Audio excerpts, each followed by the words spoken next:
Carolina Fernández es actriz, escritora, periodista y madre.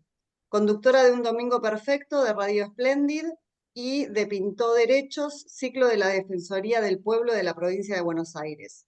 Es columnista de GPS junto a Rolando Graña, columnista de Las 12, suplemento feminista de Página 12, integrante de Actrices Argentinas y Periodistas Argentinas, madre de Santi y Sofi. Puta Madre es una novela de autoficción que nace de la historia entre Caro y Santi. Bueno, y mi primera pregunta, Caro, es preguntarte cómo fue el proceso de escritura de Puta Madre y bueno, y por qué el nombre. Bueno, en realidad Puta Madre empezó con textos sueltos. Yo lo dije en la presentación del libro, fue como, primero fue un acto de supervivencia, era frente a lo que iba pasando, que yo sentía que todo se me iba de las manos, escribía. No había puertas, no hay muchas puertas para golpear en diferentes situaciones. Si estamos hablando de salud mental de un niño, de consumos problemáticos de ese mismo niño cuando va creciendo y después de esta situación donde de repente allanan tu casa y se llevan a tu hijo sin ninguna prueba, básicamente. Entonces, la única que me quedaba, además de contratar abogados o de ir a médicos que no me daban pelota o de todo ese recorrido, que también lo cuento en Puta Madre, me quedaba escribir. Entonces escribí algunos textos en Facebook en ese momento, pero era una cosa más de catarsis y más de supervivencia, de verdad. Era como que tenía, y esto nos pasa todo el tiempo, como que tenía que dar la versión oficial. Yo vivía en un pueblo muy chiquito, entonces, que pasa en todos lados, porque ahora con las redes sociales parece que vivimos en miles de pueblos muy chiquitos, donde todo, todo, todo posteo es un infierno, ¿no? Es como una cosa muy rara lo que está pasando más en este contexto. Pero en ese momento yo sentía que tenía que dar la versión oficial, no tanto por mí, sino por mi hijo. Y después de escribir varios, entendí que, bueno, yo vengo de la rama del cine, estudié cine, no terminé tampoco Milagros, nada, porque empecé a laburar, entonces, eh, entonces empecé a pensar en la posibilidad de esto llevarlo al audiovisual porque era mi lenguaje, era mi lenguaje muy, muy a mano. Pero en un momento cuando empiezo a escribir no tenía ganas de escribir en escenas, porque había mucho diálogo interno en todo lo que yo tenía que hablar y había una parte donde me costaba mucho pensarlo en escenas. Y ahí empecé a escribir La voz de la madre. No sabía si era una novela, si era un cuento larguísimo, si era nada. Empecé a escribir La voz de la madre y en un momento se la mando a tres amigos que son del palo del cine, a Erika Halvorsen, a Javi Van de Couter, que es el padrino de Santi, y a Anaí Berneri. Mis amigos son muy ocupados y están muy ocupados, entonces solo lo leyó ahí. Y, y ella me dijo, Caro, me parece que estaría bueno que aparezca la voz del hijo, porque en los diálogos que vos estás poniendo, la voz del hijo está muy buena y la vas a lograr. Realmente tuvo razón porque fue lo más lindo de toda la novela. En realidad, cuando yo empiezo a construir la voz del hijo, siento que hice un acto de justicia. Si bien yo me destrozo en la novela desde el primer momento, no me destrozo, es lo que soy, un desastre, pero digo, eso ya lo había escrito. La mirada del hijo me parecía que estaba muy bien y la forma de hablar. Yo con mi hijo tengo un vínculo muy simbiótico, que no sé, seguramente no es tan bueno, pero somos muy, muy pegados, es una relación muy pegada, entonces para mí era muy fácil escribir o construir un personaje a partir de su voz, que eso es lo que hice. Yo construí un personaje a partir de mi voz y construí un personaje a partir de su voz.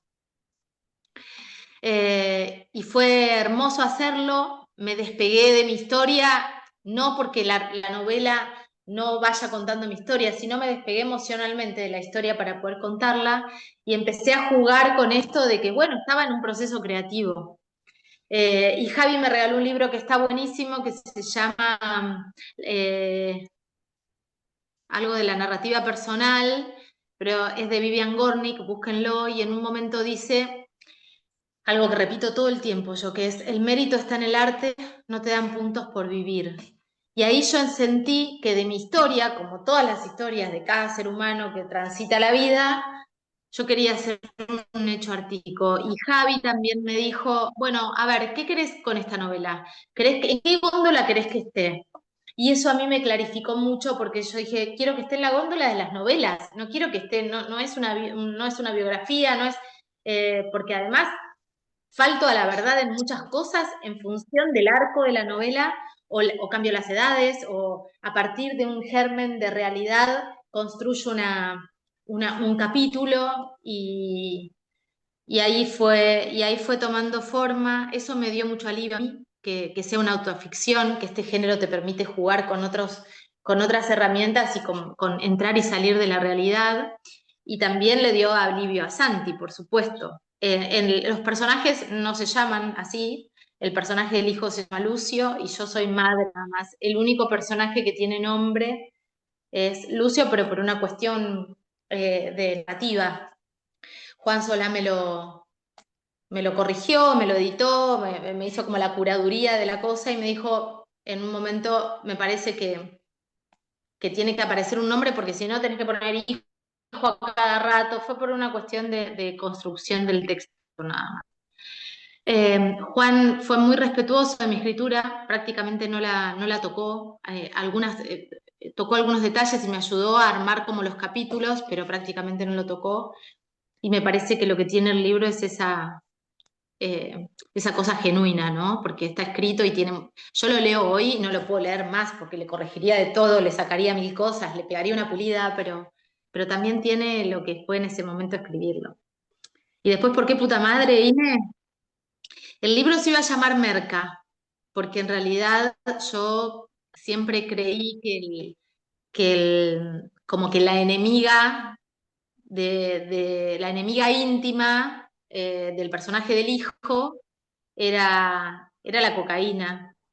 Y después, un día, en una discusión, él volvió a decirme puta después de mucho tiempo, ya grande, y ahí dije, no, acá hay otra cosa. En realidad el tema es que al nene este le hicieron creer que no estaba ni bien ni mal, no hay juicio de valor en esto, pero él creció creyendo que su mamá era una puta y distorsionó todo. Entonces le puse puta madre por eso, porque siento que, primero que las madres hacemos lo que podemos, pero hacemos las cosas como el orto, perdón, porque no sabemos cómo hacerlo con todo el amor del mundo, pero somos personas que no sabemos hacer esto.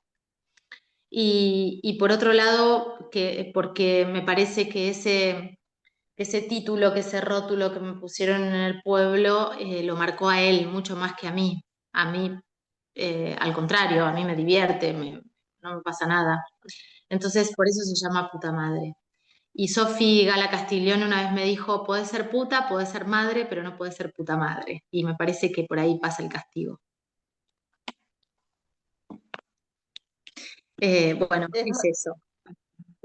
es muy bueno el nombre, es muy, o sea, resume un montón de cosas y también yo pensaba, eh, también es como una forma de ir en contra de los mandatos sociales que tenemos de que, bueno, si, primero por ser mujeres tenemos que ser madres y si somos madres tenemos que ser buenas madres, ¿no? Es como ir en contra de todos esos mandatos, me parece espectacular la novela y el nombre. Bueno, no sé si alguien más quiere... A mí lo que me pasó con puta madre es que es una provocación, porque a partir de ahí vos ya sabés qué más podés decir. Es como que los dejé sin insultos, porque digo, no porque sea un insulto puta madre, pero ya los dejé sin palabras. O sea, me pueden decir cualquier cosa que yo ya me dije todo. Y fue divertido eso. Digo, es muy divertido eso cuando te quieren insultar y ya no les queda insulto porque los usé todo yo. Claro, tiraste la primera piedra. Sí, sí, y además abrazándome, no lo digo, sí provoco, sí soy provocadora siempre, en mis columnas también, en la radio también, pero eh, me abrazo mucho y me parece que también lo que trae el libro es, hacemos lo que podemos, abracémonos, no miremos a la otra. Hay un montón de formas de maternar, como podemos, como queremos, como se nos impuso. Hay etapas donde nos amigamos más con la maternidad, donde nos amigamos menos. Eh, Hay momentos que nos sentimos bárbaras maternando y hay momentos que queremos hacer las valijas y salir corriendo. Y eso pasa en todo tipo de maternidades, no solo en las maternidades complejas. Ahora, cuando pasan las maternidades complejas que no tenés respiro, yo ahora estoy con ustedes acá y estoy con la computadora abierta con el WhatsApp, no por mi hija de 10 años, por mi hijo de 24. Y vivo con el teléfono en sonido, no por mi hija de 10 años, porque esa es una maternidad calma, es una maternidad dentro de los marcos y no saben lo que la disfruto. Tengo sonido en el teléfono por mi hijo de 24, que todos los días tengo el corazón en la boca. Y vivir tantos años con el corazón en la boca es agotador. Y te preguntas un montón de cosas y se te corren todas las prioridades para cualquier lado. Y también es muy difícil y es un desafío, volviendo al título, que es puta madre. Ojalá me hubiese quedado algo de lo puta que era, porque la verdad es que no tengo energía, ni deseo, ni nada, porque es un chorro de energía abierto ahí bueno, la vida es eso, ¿no? Es trabajar, maternar solo a los pibes, y ahí vamos, ¿no? Y llegar a fin de mes, y la verdad es que lo que uno quiere es llegar a la casa, abrirse un vino, tomarse una copa y roncar hasta el otro día. Eso. Sí, también pensaba en cómo empieza el libro, que dice, bueno, yo me fui a un pueblo porque pensaba que un pueblo chiquito, lindo, era como lo mejor para criar a mi hijo chiquito, y cómo esa descripción que está tan bien hecha, después se abre a como a una especie de infierno, digamos, en ese pueblo chico, ¿no? Sea, Sí, todos los sí. Y esa prejuicios del pueblo y todo, también hubo red de apoyo, también hubo amigos. obvio, obvio. Pero también lo que me parece que aparece con las decisiones y que es lo que vemos después con el diario del lunes, pero que podemos transitarlo diferente con las otras maternidades o con la vida, con cualquier decisión, es que esa fue una decisión tomada desde la culpa. Yo venía de 2 rodajes de cine y en esos 2 rodajes el último había sido todo exterior noche. Y yo vivía sola con Santi en Buenos Aires. Santi era chiquito. Entonces, en ese rodaje tenía niñeras y niñera cama adentro y chicas que se quedaban en un departamentito así a vivir con nosotros porque yo no lo podía cuidar. Y yo veía que él no era feliz. Era una mirada llena de culpa. Entonces, me imaginé que en un pueblito, digo, en el pueblo donde nací, digo, pero somos re pocos y con mi vieja cerca, la cosa iba a ser más simple. Entonces, son decisiones que nosotros muchas veces tomamos desde esa culpa, desde la mirada del otro. Y la mirada del otro por ahí no son muchas miradas, no sabemos. La mirada de nuestra propia madre que nos crió diferente, que entienden lo sacrificial como la única forma de ser buena madre y que uno tiene ganas de ser feliz. Entonces, bueno, esto también habla cómo esa mirada de esa madre la va rompiendo a esta madre, ¿no? Digo, cómo la abuela va rompiendo y cómo esas dos maternidades, como esa abuela y esa madre compiten por este niño que es, bueno, que es una maternidad muy compleja, ¿no? Pero también era competir con mi mamá porque si no era ella su mamá o ella quería serlo o ella quería cuidarlo o ella le demostraba que era mejor que yo, entonces fue muy enloquecedor la infancia de Santi, muy, muy enloquecedora. Pero me parece que está bueno reparar todas en esto de la culpa y, y tratar de sacarla del bolso un rato, porque es lo que nos hace tomar decisiones cerradas también. eso. Sí, perdón, ¿eh? Yo me quedé Sí, pensando totalmente. que somos mujeres, Eh, bueno, tenemos que Chicas, ser madres. ahí vino Moisés, hablando de Ahí que va. estábamos esperando a Moisés. Inés, no sé si se escucha. Hola, ¿se escucha? Se escucha, se escucha. Ah, bien, que yo me quedé pensando en esto de que, ¿no? El mandato de ser madres y cuando somos madres como que tenemos que, por arte de la naturaleza, saber cómo criar. Y la realidad es que no. Yo soy madre de tres y crié distinto a los tres, porque como en el medio vas aprendiendo y con el primero me mandé un montón de cagadas que traté de remandar un poco con el segundo y bueno, y menos exigencia y esto, y siempre nos demandan a nosotros ese papel, pero a los varones nadie lo juzga, ni siquiera los amigos lo juzgan. El varón se puede ir a la mierda, puede no pasar la cuota, puede no hacerse cargo de su hijo, y tiene el grupo de amigos todos los fines de semana que van a jugar al fútbol, y es un copado y todo. Imagínate nosotras si llegamos a hacer eso, cómo nos juzgarían las mismas mujeres, ¿entendés? Es como muy injusto y bueno, y de a poco va cambiando. Los pies más jóvenes la tienen un poquito más clara, pero bueno, falta un montón y ahora con esta ola de vuelta de retroceso, de retrógrado, que da bastante miedo, ¿no? Pero bueno, es ir y venir y no aflojar, ¿no? Y dar un pasito y retroceder 200, pero bueno, seguiremos, ¿no? Tratando de cambiar las cosas. Pero sí, la culpa nos atraviesa Sí, y Martín, 24/7. Y fíjate vos cómo dejaste todo por ir a maternar a tu pueblo natal.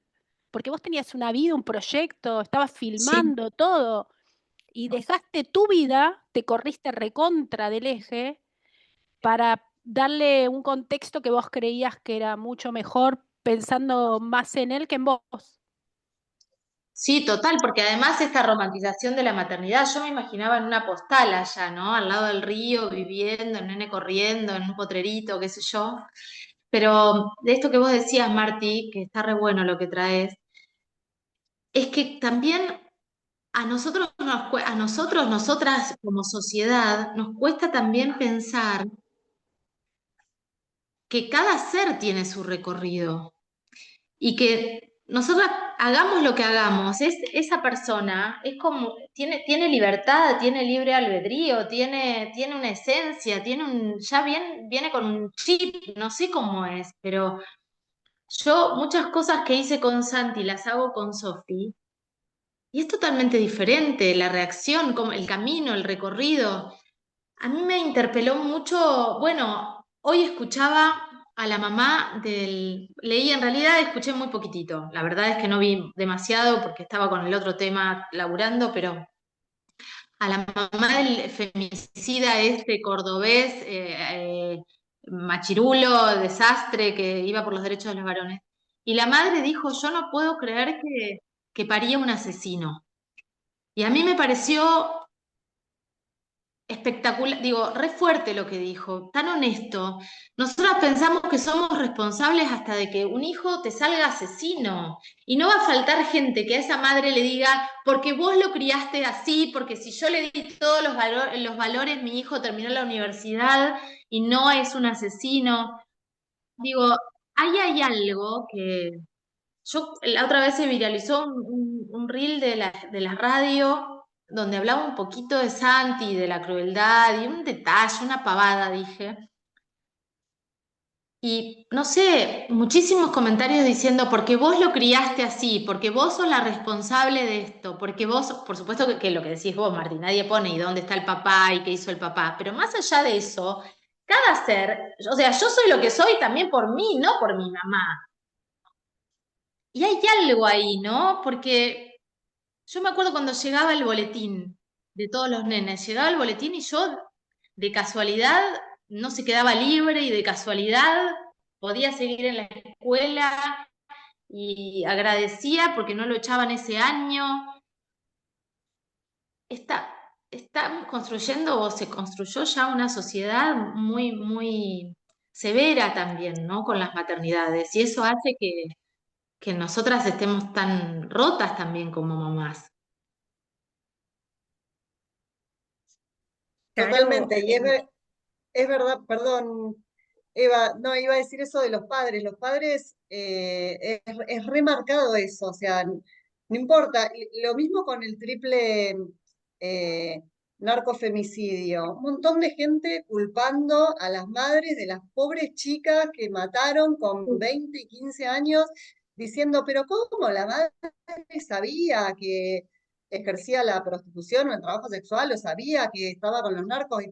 Es una cosa súper cruel con las maternidades y cero, no se piensa en criar en sociedad, es todo individual, es la crianza individual sobre el cuerpo y la cabeza de la madre, que es como si fuéramos responsables de no solo de sus cuerpos, sino también de sus emocionalidades, de las emocionalidades de nuestros hijos. Yo coincido con Caro que ya hay una parte que ya, digamos, ya está, ya sos vos con vos misma, ¿no?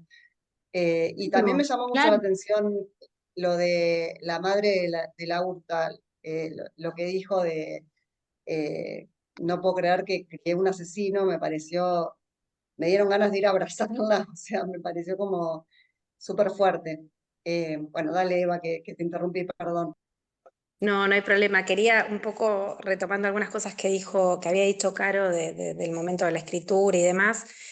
A mí lo que me gustó del libro es que no sos para nada condescendiente, digo, ¿no? Con los personajes, con lo que van atravesando, con lo que cuentan, con la forma en que lo narrás y lo contás. Eso creo que es lo que te agarra por momentos, que escuché a varias de las compañeras diciendo no podía seguir leyendo.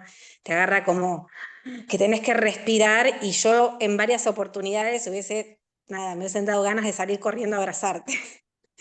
De decir, wow, o sea, no me puedo poner en tus zapatos y pensar qué haría o cómo reaccionaría. Probablemente en muchas de las cosas que contás igual, en otras no sé. No, o sea, el miedo me parece que también, ¿no? El miedo a lo que no está tan establecido, lo que nos imaginamos. Creo que a veces hay como un imaginario de muchas cosas que van a ser de cierta manera, sobre todo esta crianza idealizada, estas figuras maternales o que deberían ser de una u otra forma, y la realidad es muy diferente muchas veces. Me parece que eso, nada, está contado de una manera que a mí me atrapó mucho, a medida que iba recorriendo las páginas del libro, y sobre todo en este intercambio de estas dos miradas de esta madre también a través de los ojos del hijo, y de los ojos de la madre, digo, ¿no? Entonces, eso me gustó mucho. Eh, Entiendo, bueno, obviamente que hay una parte de ficción que hace sobre todo que sea todavía más atrapante, pero me imaginaba y te imaginaba, e imagino que habrás tenido que nada, elaborar mucho todo para poder estar hoy, digo, contarlo sentada de esa forma, porque es muy fuerte.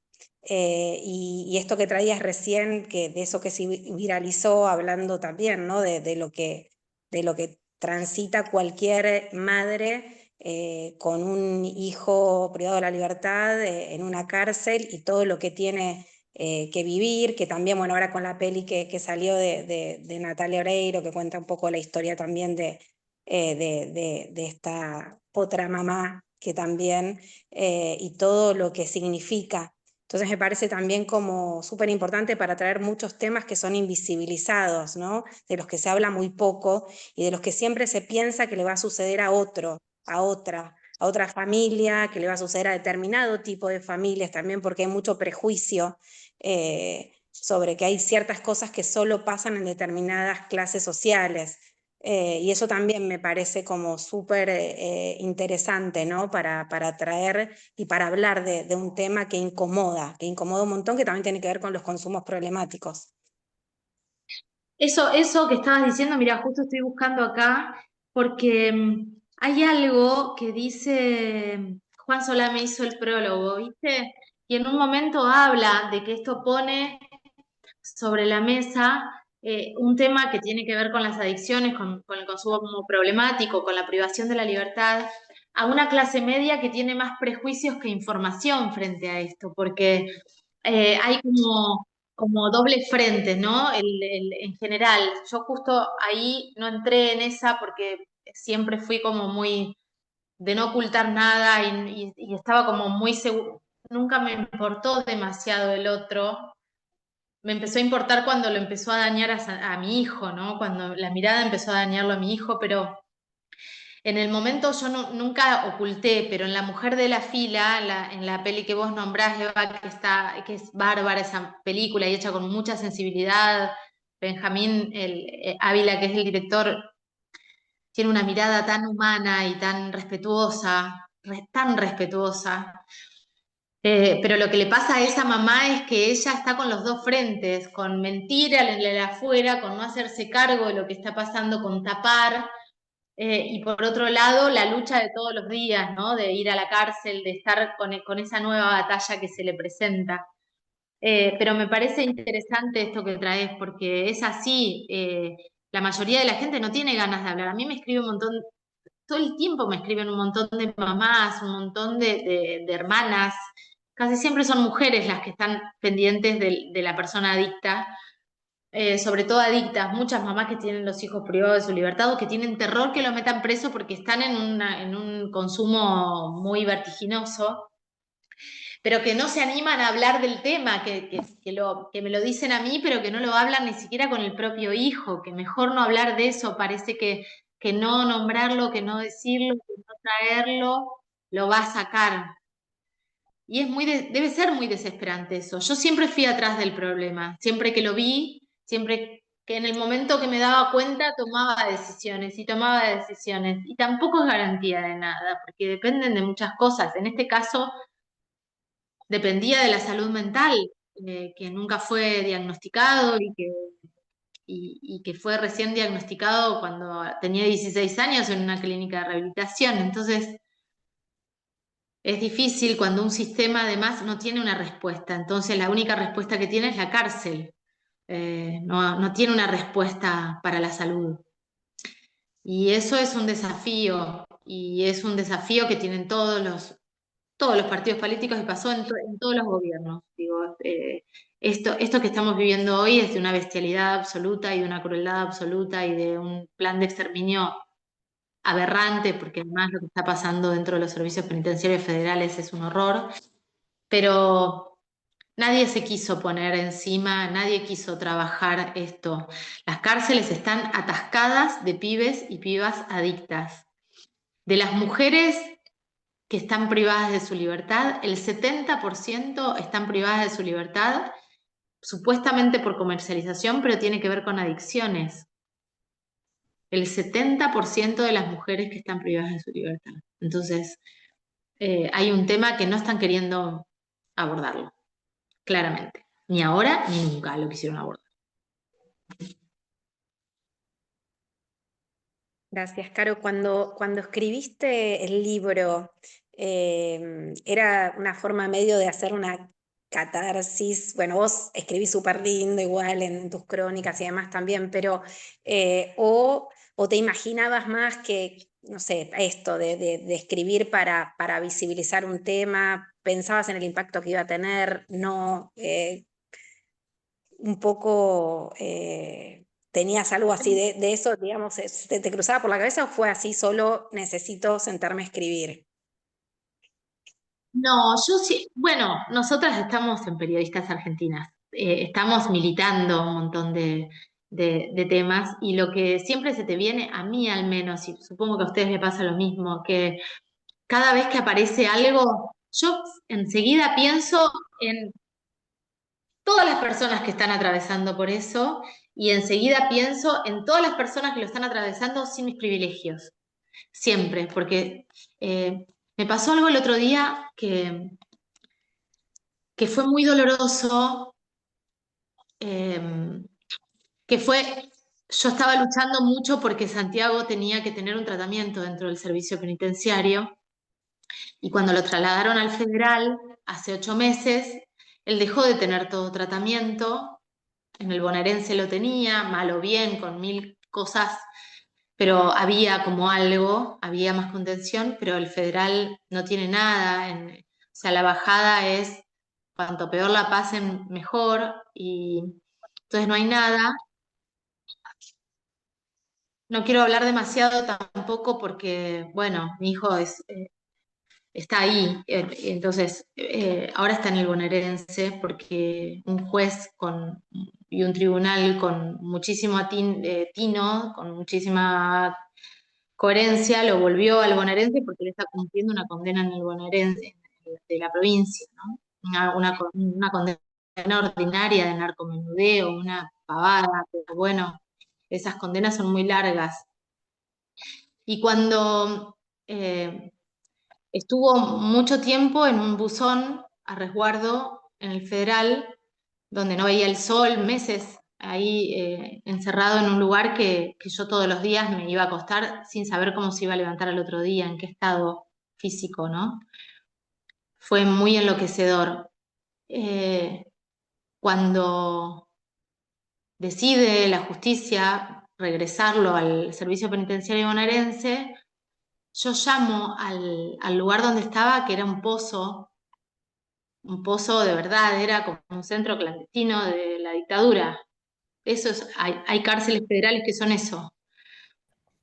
Y cuando llamo me atiende un chico y le pregunto por Santi y el chico me dice, señora, quédese tranquila que Santi ya se fue. Y yo corté y no podía parar de llorar, y cada vez que me acuerdo de la voz de ese chico no puedo parar de llorar porque yo dejé a ese pibe ahí, porque no lo pude sacar al otro pibe. O sea, ¿qué hace un pibe que no tiene recursos, que no tiene la posibilidad de que tengo que tener una mamá, que la mamá capaz que va mucho más a la cárcel, porque yo ni voy a la cárcel, voy re poco, porque me la paso haciendo cosas judiciales y presentaciones y moviéndome para que Santiago esté mejor? Pero no soy una mujer de la fila abnegada que deja de hacer cosas para estar 12 horas haciendo una cola para ver al chico, la verdad. Seguramente la mamá de esos chicos van toda la semana a llevarles cosas, pero no los pueden ayudar a que estén en un lugar mejor. Y eso es lo que me pasó con Santi. Yo pensaba desde el principio, esta es nuestra historia y yo tengo herramientas y puedo salir en los medios y puedo pedir audiencias y sé de lo que estoy hablando y me enojo si judicialmente hicieron algo que no está bien y me doy cuenta si un defensor o una defensora pública está haciendo las cosas mal y si las está haciendo a propósito mal y si está beneficiando a otra persona con eso. O sea, tenemos herramientas. ¿Qué pasa con los chicos que tienen una familia que no tiene las herramientas para eso?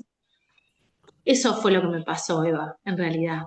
El libro lo que hace es decir, nos puede pasar a todos y esto está pasando y que por lo menos lo vean y que capaz que alguien que trabaja en el servicio penitenciario lee esto y se da cuenta que está haciendo mierda a una familia y que puede ser su hijo también. ¿Qué sé yo? Algo de eso.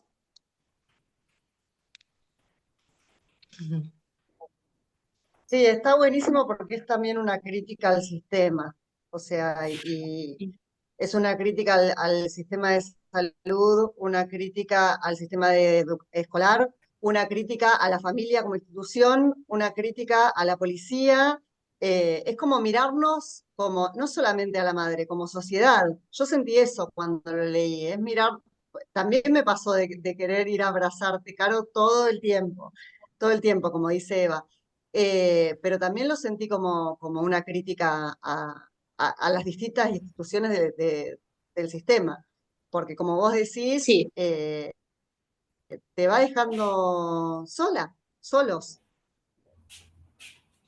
sí, porque el primer texto que yo escribí fue hace muchos años y que fue cuando hicieron no, el primero que escribí fue en una internación compulsiva, que está en el libro eh, y en esa internación yo me di cuenta que el sistema, como no está preparado, hace lo que puede y hace sin sentir, no hay empatía de verdad.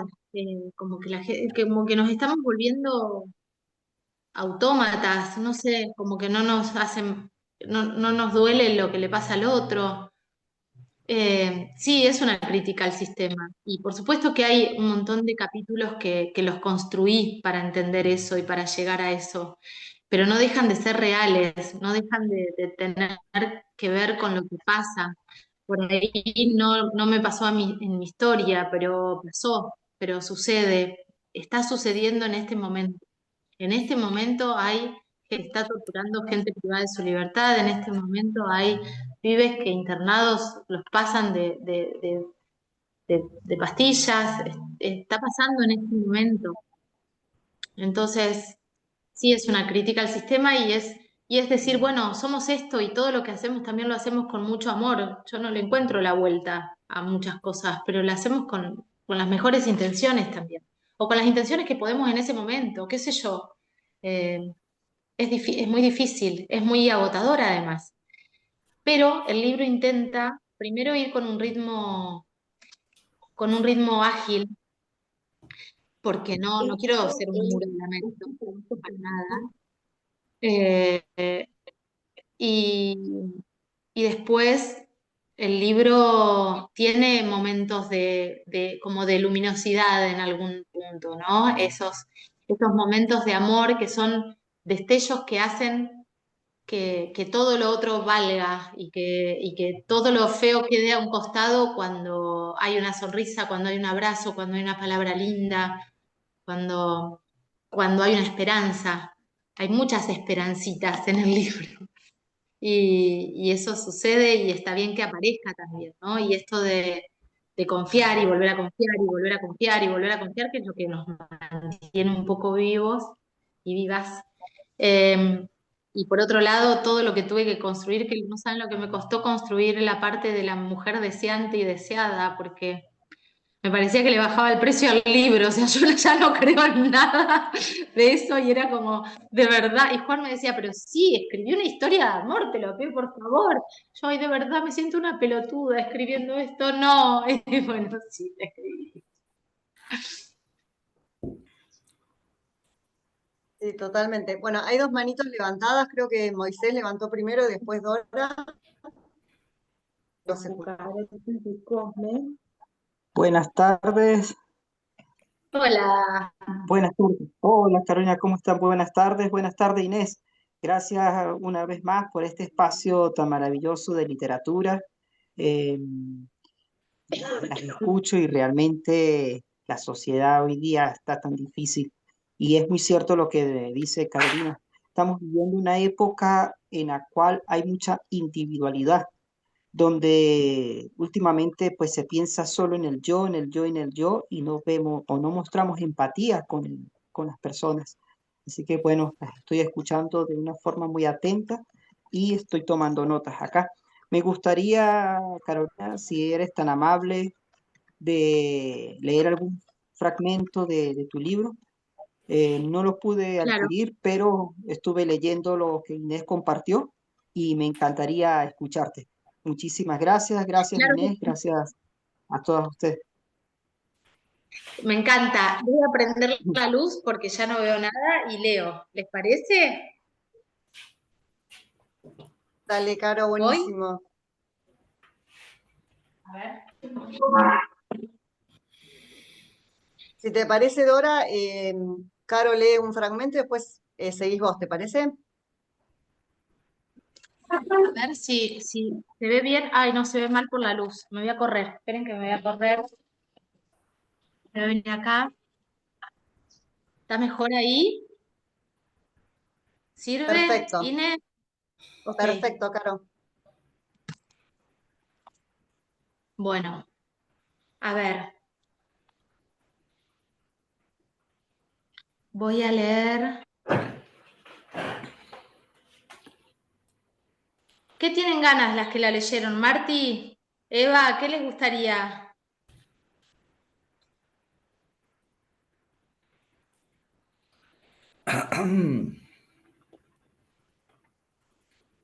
¿Voy con algo muy abajo o voy con otra cosa?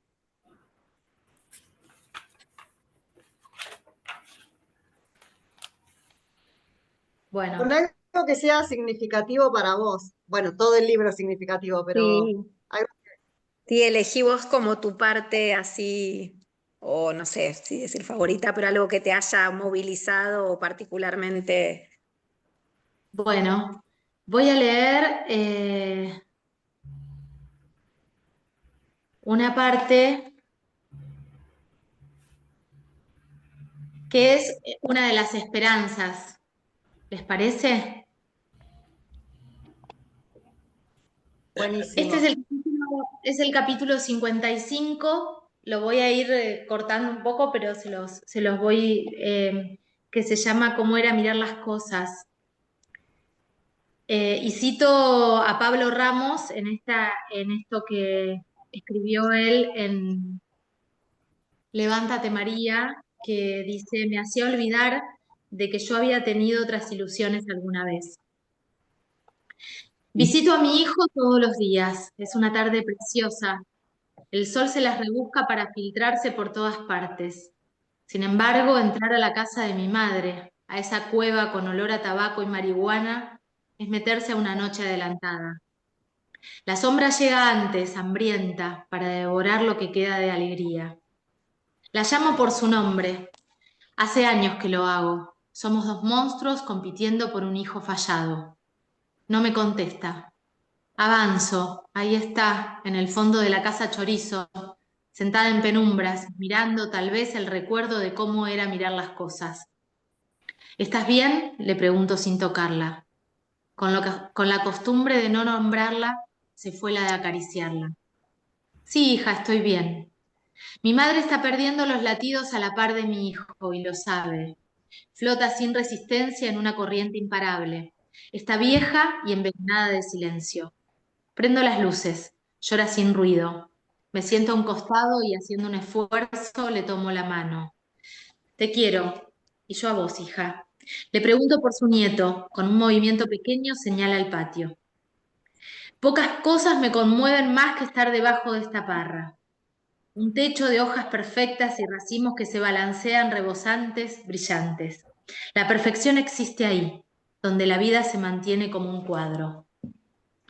Llegar con el equipo de mate y algo dulce para compartir es una ceremonia privada que hemos repetido en esa necesidad de mirarnos con una distancia que no nos destruya. Te extraño, ma, me dice. No quiero perder a mi novia, ayúdame. Pensarlo en casa me asusta y me ilusiona en partes iguales. Necesito encontrar la manera de que mi hijo pueda volver a una calma que jamás le fue concedida. Lo abrazo, le digo que lo voy a pensar. La vida no tiene sentido, hay que encontrarlo. Me pregunto si existe la licencia para encontrar un sentido ajeno, como prestar crédito, como pedir deseos por otra persona. El dolor se cura con las manos, leo en un posteo de una red social. Una puerta se abre en mi pecho. Regreso a la parra donde lo dejé hace unas horas. Le pregunto qué necesita. Dejar de tomar, me responde. No quiero que me tengan miedo, ella me va a dejar. La cerámica para mí fue un refugio en algunas tormentas indecibles. Imagino un mundo ideal en el que Lucio y yo podamos ser madre e hijo haciendo de las manos nuestra medicina. Vuelvo al punto de partida donde la esperanza comienza a respirar dentro mío. Los rasgos de mi cara bajan la guardia. Los ojos descansan la mirada y él se entrega a mi propuesta. Hagamos un emprendimiento. Te propongo 2 horas al día en casa. Te enseño, hijo. Trabajamos juntos, tomamos mate y conectamos con algo noble. ¿Puedo quedarme a dormir? Por ahora vamos por 2 horas diarias. Dale, le respondo, conteniendo el impulso de gritar un sí enorme. Los días comienzan a hacerse hermosos de repente. Me despierto pensando y deseando esas 2 benditas horas junto a él.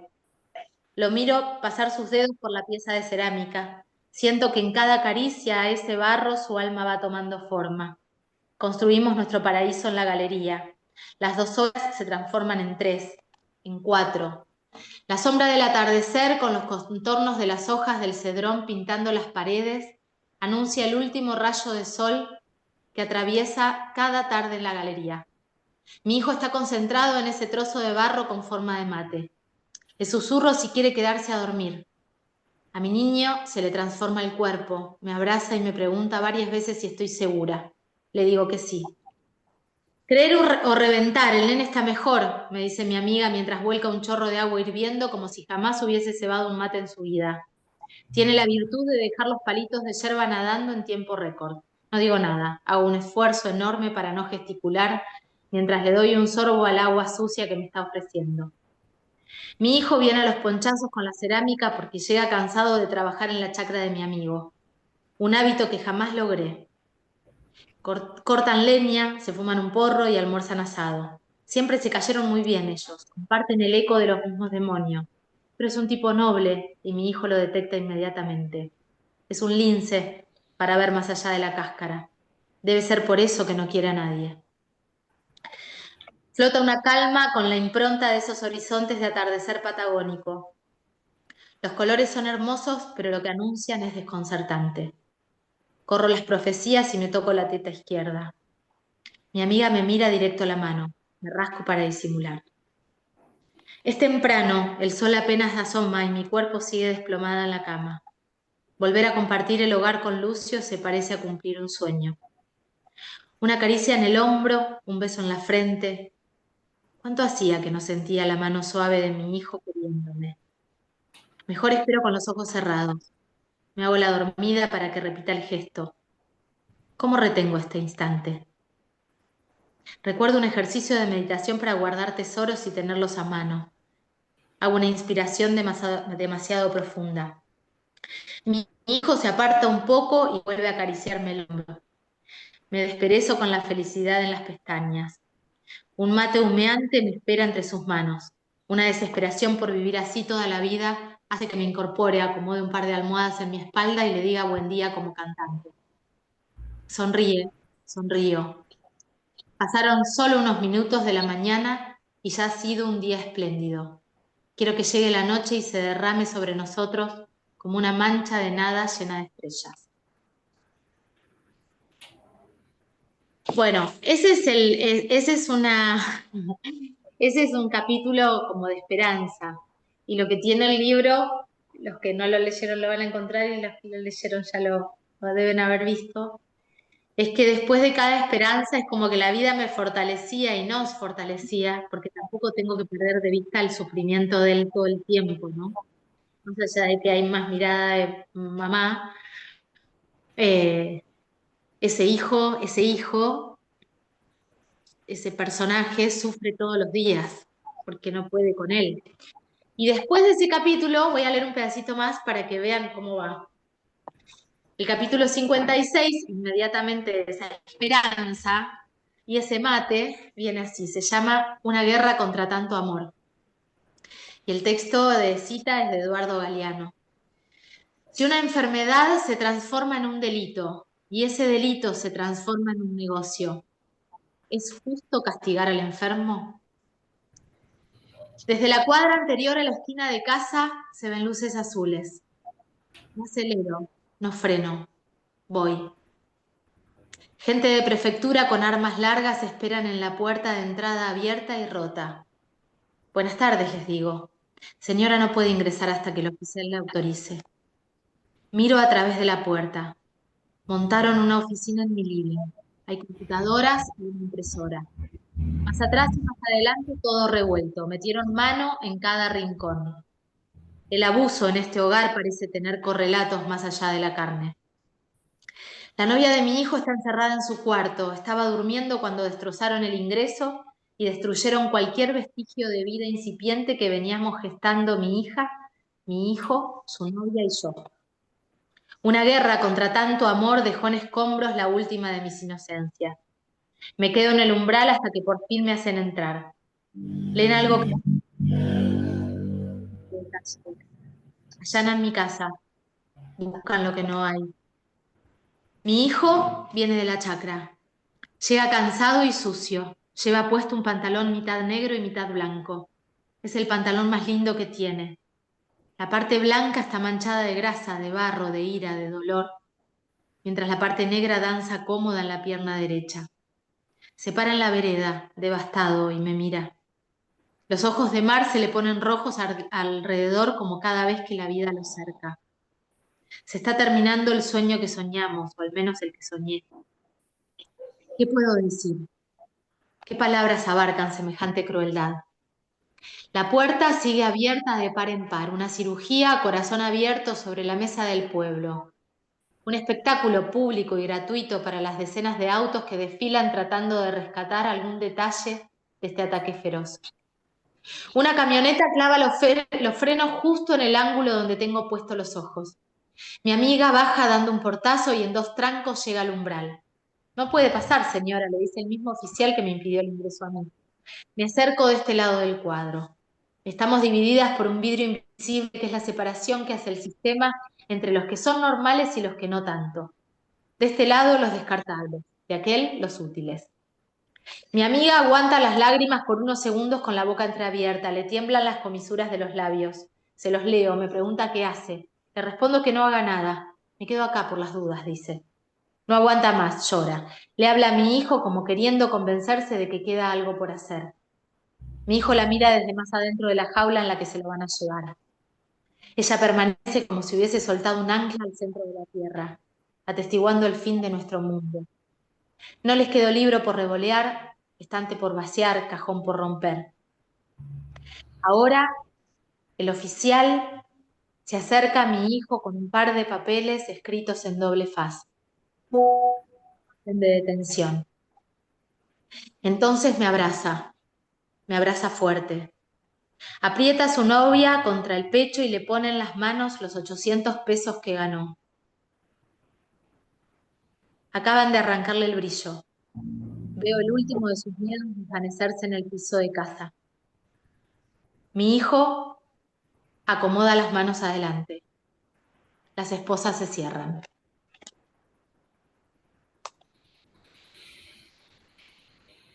Bueno, perdón. No, es una belleza la utilización de las palabras, pero sí, también es esa cosa de la esperanza y la no esperanza, y la esperanza y la no esperanza, como la vida, ¿no? Es un poco la vida también. Me encantó escucharlo en tu voz, Caro. Ay, gracias. Es una belleza, la verdad. Muchas gracias. Hermoso, hermoso, emocionante, la verdad, la piel de gallina se me puso. Gracias. Gracias, Caro. No, por favor, gracias a ustedes por la escucha y por estar acá.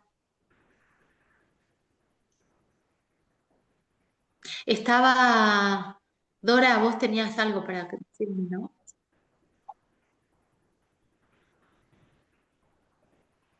No se escucha. Todos creo.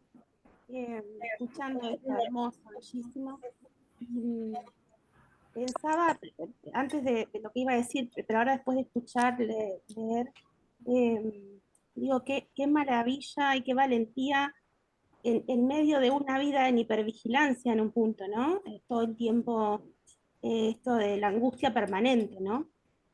Darte esa posibilidad, darte ese permiso, ¿no? Porque en esta cosa acusadora de tomarte el tiempo, sentarte y dar voz a esa mujer y a ese hijo, que se me ocurre que, bueno, esta novela Dos Voces, que también es en un punto coral, porque a partir de lo que se va describiendo, está esa otredad que es tan hostil y que también como así hay otros espacios donde alojan, ¿no? Sí. Pero que están en solitario también esa lucha, y me pareció súper interesante que tenga nombre el hijo, ¿no? Porque eso le da entidad, ¿no? Y también como contraparte, es súper interesante que la madre se defina como el rol, porque es lo que en definitiva el mundo nos ha impuesto, ¿no? Sos madre, a partir de que sos madre, o sos un Sos proyecto eso. de madre, claro, si sos madre ya sos eso, perdés un punto de identidad también, ¿no? Ya no sé, no tenés nombre, no tenés carrera, no tenés, ¿no? Y si Sí. uno se corre un poco de este rol asignado, ¿no? Más allá que sea deseado, que bueno, es otra historia. Pero digo, uno se corre y también hay un mundo hostil para esa mujer que además de ser madre es mujer y que además es profesional y trabaja y que además si es exitosa, supongo que debe ser peor, ¿no? Está este estigma. Entonces digo, me pareció interesante, muy interesante como propuesta para los lectores y las lectoras, porque nos pone como sociedad, porque estamos ahí hablando y mirándonos, y porque también es volver a decir, bueno, yo soy esto, soy solamente madre, o quiero seguir siéndolo, quiero ser solo esto. Te da argumentos, me parece, nos da argumentos a hombres y mujeres para sostenernos frente a la mirada inquisitiva del otro, y también trascender esto de que si no te encasillan en un rol, te adjetivan, ¿no? Te adjetivan, o sos puta, o sos esto, o sos la, ¿no? Y bueno, nada, pensaba en que me parece súper interesante también, por último, porque si no la hago muy larga, digo que tanto la maternidad como las infancias y las adolescencias son construcciones sociales, ¿no? Y son conceptos históricos en el sentido de cambio, pero que así como muchas cosas cambian vertiginosamente, lamentablemente, este patriarcado en el que todavía estamos inmersos impide todavía que justamente esos cambios que trae la historia misma como devenir, ¿no?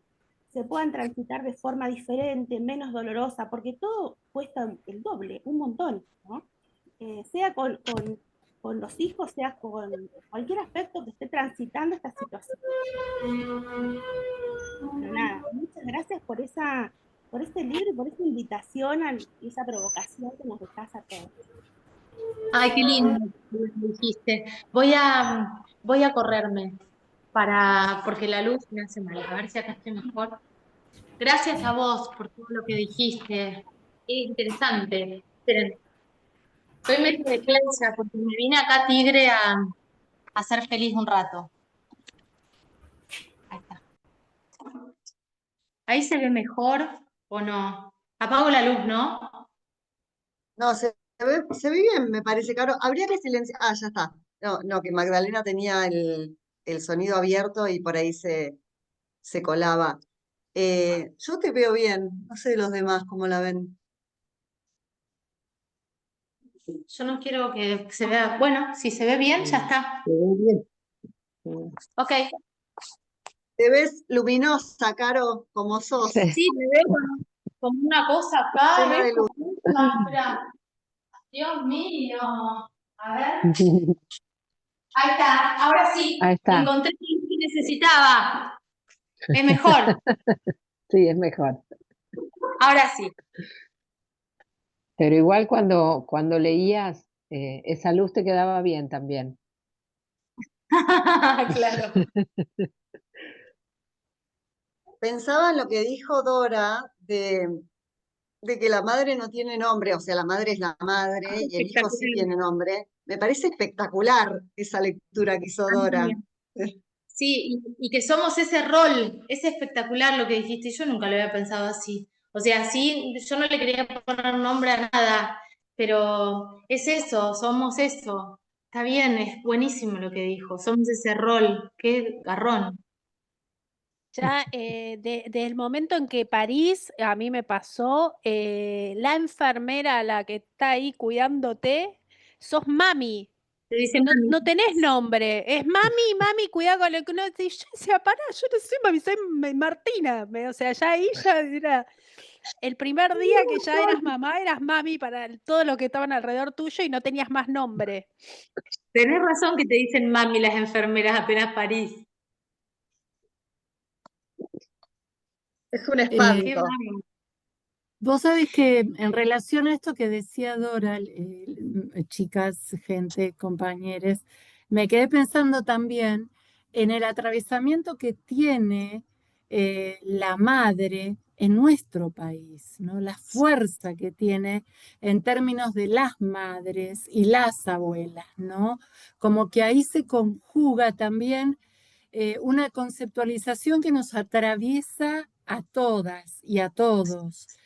esa búsqueda, ¿no? Esa fuerza que nos han transmitido, que me parece que también es ese lado luminoso que vos, Carolina, nos estás mostrando con tu novela, con tus palabras, y cómo nos ayudás también a pensarnos, ¿no? Porque nosotros en la cultura de nuestro país me parece que tenemos un significante fuerte y que nos distingue en ese punto, ¿no? En muchas cosas, pero en especial en este punto, ¿no? Es muy fuerte y nada, te agradezco y les agradezco a todos porque esto es como una cuestión colectiva lo que nos pasa con estas lecturas, así que gracias. Ay, gracias, Viviana, gracias por las palabras. No sé mucho qué decir, yo me siento rarísima, pero rarísima bien. Me siento en casa. Palor, te acabo de ver, Paloma. Hola, ¿cómo va? Sí, Hola. no, no pude llegar antes, venía en el colectivo viajando para casa y dije, bueno, me voy a conectar cuando llegue y no me lo quería Hola. perder porque por Qué razones de bueno. trabajo me venía perdiendo los últimos y hoy dije, no, no. Y tuve el premio de que entré y lo primero que vi y escuché era que vos estabas leyendo, así que dije, bueno, buenísimo que entré. Ay, qué bueno que les haya gustado. Sí, porque a mí me gusta agarrar, bueno, ese capítulo, el capítulo de la esperanza no lo leo tanto y es lindo porque también Sí. muestra eso, ¿no? Cómo nos vamos aferrando también a algún hilito para que de ahí bueno, y todo el tiempo nos va pasando. Yo me he encontrado, y esto también está bueno decirlo, porque sí he maternado sola, prácticamente sola, a mi hijo, porque el papá es una persona que no es una bestia, no es yo que, a ver, que yo que tengo la otra maternidad sola, pero porque el progenitor es una bestia.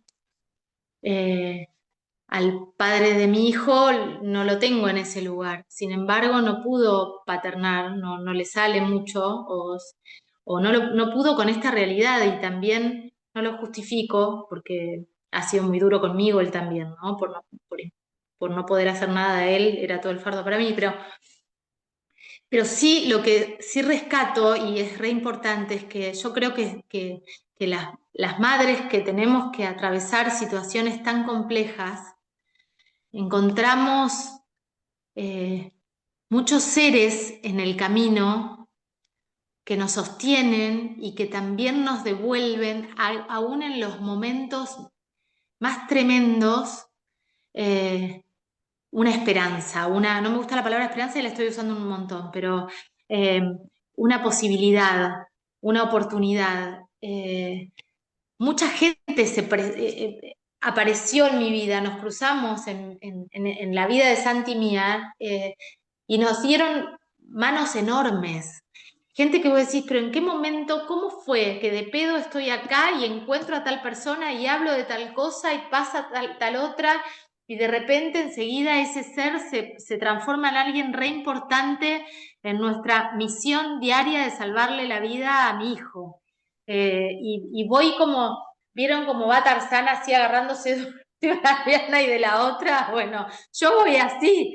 Y es gente maravillosa que no me voy a olvidar nunca y que es interminable la lista. Entonces hay algo en la humanidad que trae eso y que lo quiero recontra resaltar, porque a mí en particular lo que me sostiene es eso, es encontrarme con gente maravillosa en el medio de todo este quilombo, de todo este dolor, de todo este cansancio, eh, encontrarme con personas maravillosas, a mí me da fuerza para seguir viviendo y me dan ganas de seguir viviendo. Y tengo momentos de mucha felicidad, porque eso me trae esta cosa de confiar en la humanidad y eso nos sostiene. No sé si viene al caso, pero lo quería decir. Justo cuando estabas hablando, Caro, pensaba en eso, en tu confianza en la humanidad, que es súper esperanzadora, aunque no te guste la palabra esperanza, y que también se transmite en estas partes como en partes así como las que leíste en el libro. Hay mensajes en el chat, si quieren se los voy compartiendo. Milagros dice, vivo en una localidad que conserva mucho de pueblo, tener una maternidad sola sin red familiar es más que complejo. A veces una es contingente y otras mujeres madres no lo son. Si sos feminista te condenan otras mujeres y eso duele. Se vuelve una utopía esto de abrazarnos, se complica bastante. Vivi dice que vivimos en sociedades altamente punitivas. Alicia Rivas dice la maternidad debería ser colectiva, comunitaria, bueno, un poco lo que decíamos, ¿no? De que en las grandes ciudades se hace muy difícil las redes de crianza. Terminamos criando solas en un departamentito de 2x2 y eso obviamente que complica mucho las cosas, eso lo agregué yo. Y Ali dice también, hay una porción cada vez más significativa de mujeres madres presas por malas madres, por delitos de omisión de cuidado, las responsabilizan penalmente por delitos de abuso sexual, violaciones que no pudieron evitar, por cada varón abusador o violador que encierran, van por las madres que no lo evitaron o lo consintieron, entre comillas, etcétera, etcétera. Supongo que Ali, te referís también al caso de María Obando, que vos estuviste acompañando. Me parece que Ali no está. Sí está. Ali acompañó mucho al caso de María Obando, que es una mujer de Misiones que está presa por mala madre. Y sí, es muy, muy tremenda la situación. Sí, hola Inés, hola compañeras, hola. Es hermoso escucharte, escucharles además. Y además me parece re interesante como aporte, no solamente para dimensionar lo que nos pasa a las mujeres en general y a las madres muy en particular con la cárcel, que me parece que eso es algo muy conmovedor. Y también yo no leí el libro, te estoy escuchando y creo que puede ser un aporte también para quienes venimos intentando discutir un feminismo anticarcelario y un feminismo antipunitivista, digamos, ¿no? Porque eh, esto que dijiste de la cárcel como un centro clandestino de detención, yo creo que tenemos que dimensionar las cárceles como eso. Y ustedes hablaban hace un rato del aporte de nuestras madres, de las abuelas. Yo creo que hay que revisitar esos aportes y de ahí nutrirnos para dar esta discusión, porque debe ser muy devastador dejar a nuestros hijos en un penal, porque eso debe ser muy... Yo siempre digo, yo visito regularmente a María, que es esta señora que está presa, esta compañera que está presa, y cuando yo la dejo, María es una amiga, hasta ahora es entrañable, pero yo digo, no me imagino irme de acá dejando a mi hijo, por ejemplo, o a un familiar y demás. Entonces, me parece que también es un aporte para problematizar la cárcel, problematizar los dispositivos de atención para las personas que están atravesando consumos problemáticos y demás. Así que bueno, gracias y es muy conmovedor. Yo también quería ir a abrazarla mientras la escuchaba, así que hermoso. Gracias. Esto de las cárceles es interesante. Yo tengo grandes conversaciones y muy interesantes con el director del Servicio Penitenciario Bonaerense, eh, que realmente están haciendo un trabajo enorme ahí, que no se sabe por decisiones de comunicación que son rarísimas. Yo siempre medio que me enojo con eso, porque mientras hay servicios penitenciarios que, esto que decía, ¿no? Como en el federal, que cuanto peor la pasen, cuanto más los torturen, mejor, y que además hacen lo que quieren, no le dan pelota a las órdenes judiciales. Podés presentar, o sea, hay casos, muchos, que se presenta el Comité contra la Tortura, que labura súper bien, pero se cagan en todo, o sea, hacen lo que quieren. Ya saben las salas donde no hay cámaras para llevar y cagar a palos a la gente, o sea, es tremendo lo que pasa. Es enloquecedor. no sé qué nos sucede a los seres humanos cuando tenemos que vivir situaciones extremas, que seguimos adelante. Esto que vos decís, Ali, no te imaginás, y de repente yo tampoco me imagino tener un hijo enfermo, por ejemplo, que esté en una cama enfermo, y sin embargo tengo un hijo en una cárcel y me parece que el otro no lo podría sostener, no lo podría superar, porque no sé de dónde sale esta cosa de supervivencia, porque si no estaríamos todos ahorcados en cada plaza, en cada esquina, no sé qué pasaría. Pero en el servicio penitenciario bonaerense están trabajando muy bien en muchas cosas. Lo que pasa es que también en cualquier servicio penitenciario excede el tema de la salud mental y de las adicciones. El gran problema es el hacinamiento, y después del hacinamiento es la salud mental y las adicciones, porque si no están preparados los hospitales, si no está preparada la salud para tratar la salud mental, ¿cómo va a estar preparado una cárcel, una persona del servicio penitenciario para abordar un tema de salud mental? Entonces es difícil, pero bueno, eso. No sé, yo abro temas y se los dejo así. Después hay que seguir profundizándolos. A mí Un lo que me ratito. parece súper interesante de este grupo, que lo vi en cada encuentro, es que la literatura nos sirve para la militancia, porque recién Ali tiró como la idea de, bueno, que el libro sirva para concientizar, para, no sé, llevárselo a María, para, como, y en el encuentro pasado que fue con Flor, que leímos diarios del insomnio El también, insomnio. terminó, claro, terminamos el encuentro pensando cómo organizarnos para tener una vida mejor. Como, nada, me parece que este grupo es un grupo del bien. Es muy hermoso lo que pasa acá. Para aportar a eso, nosotros cuando damos las discusiones por la cuestión, para problematizar un poco algunas demandas muy punitivas y demás, a veces de manera muy provocadora yo digo, y digo a los grupos, pero compas, una cosa es denunciar a tu pareja, a tu marido, pero imagínense si al que estamos denunciando son a nuestros hijos, al que se va a llevar la policía es a nuestro hijo. Entonces, también ahí me parece que la potencialidad que tiene el relato, como lo cuenta, nos permite dimensionar, ponernos en otros lugares para... yo siempre insisto, la cárcel y el aparato este tiene un poder de daño, y mencionaba Carolina algo que nosotras por ahí no le prestamos mucha atención, pero el Servicio Penitenciario Federal depende ahora de Bullrich directamente. Desde que asumió ella, eh, la, todos los servicios penitenciarios federales quedaron bajo la órbita del Ministerio de Seguridad. Entonces es otra lógica. Por ahí, y se nota eso en los servicios penitenciarios provinciales y los federales. Un poco para dimensionar el nivel de crueldad del gobierno en general este que tenemos, ¿no? Así que bueno, eso también para...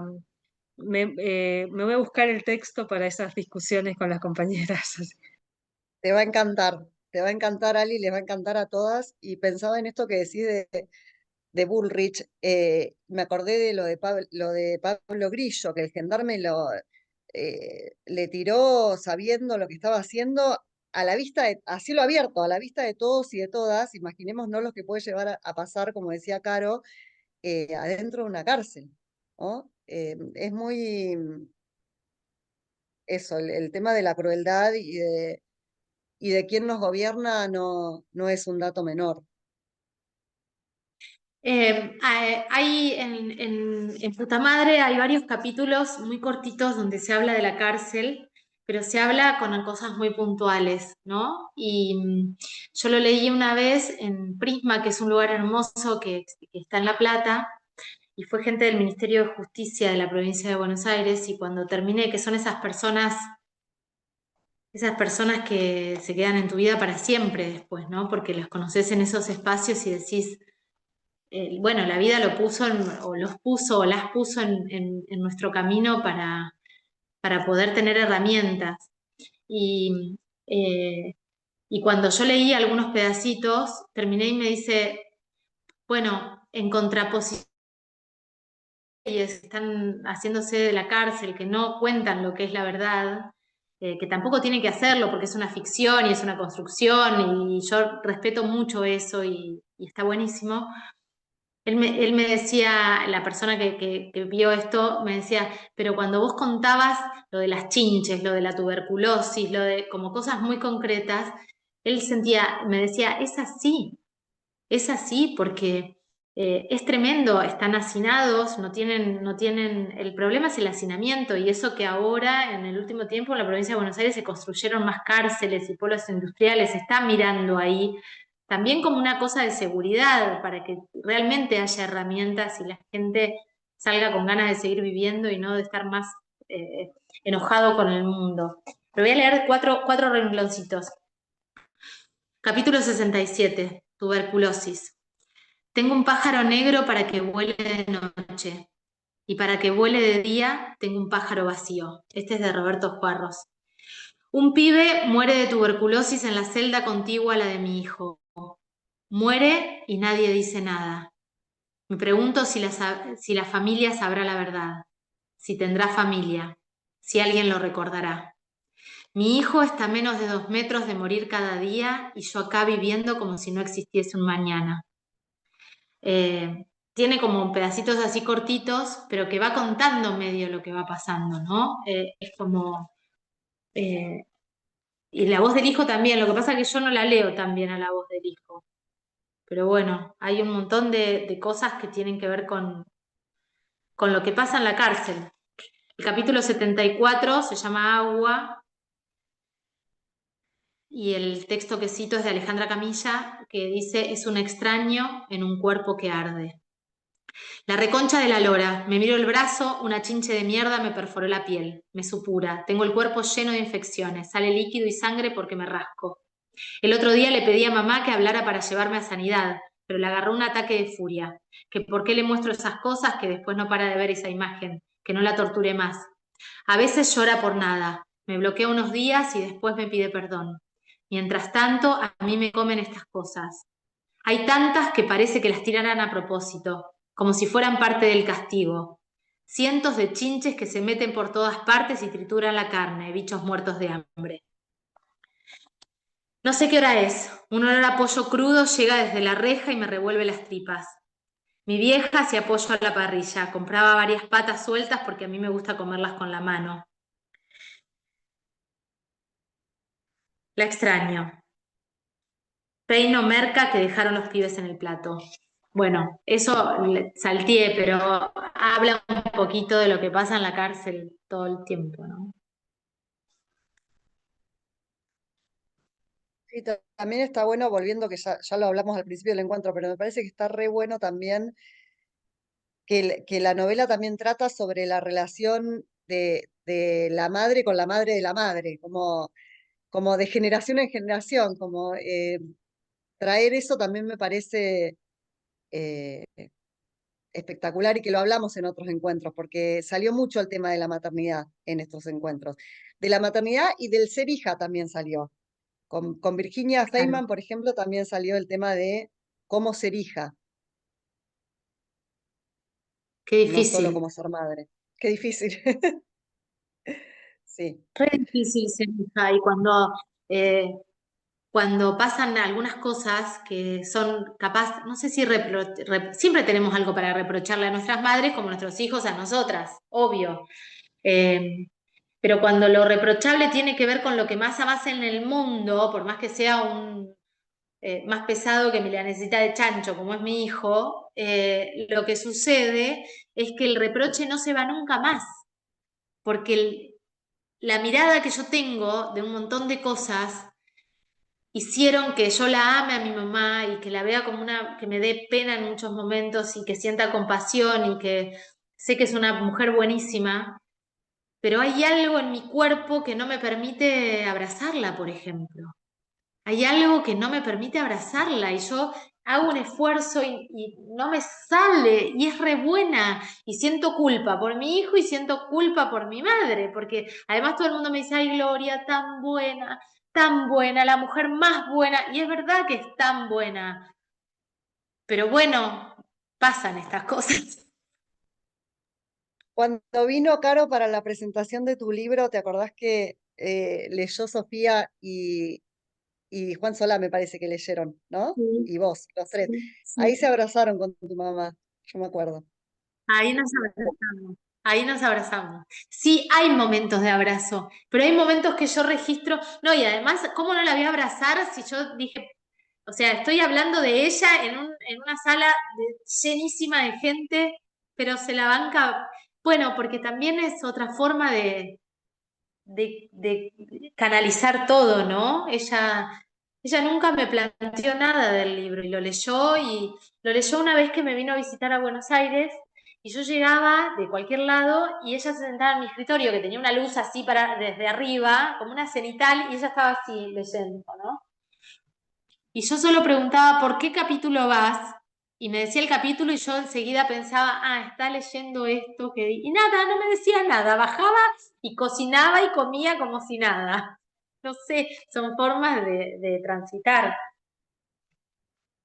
O sea, nunca te dijo ningún comentario sobre el libro.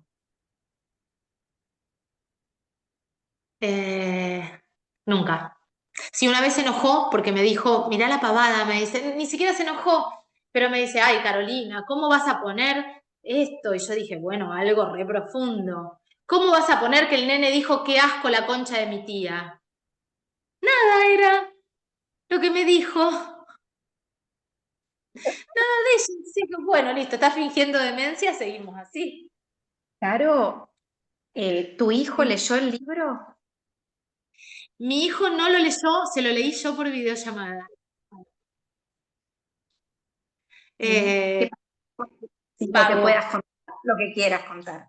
Sí, no, se lo fui leyendo, yo le fui leyendo las partes más que yo pensé que se podía enojar por algo o que me podía decir algo. Eh, no, él entendió perfectamente que era una autoficción. Cuando yo se lo empiezo a contar, él me decía, eso no pasó a los 14, pasó a los no sé cuánto. Y esto no fue así, fue así. Porque además es muy loco, bueno, esto que ya sabemos, que la memoria es tan de cada uno. Hay una reconstrucción de los hechos tan diferente.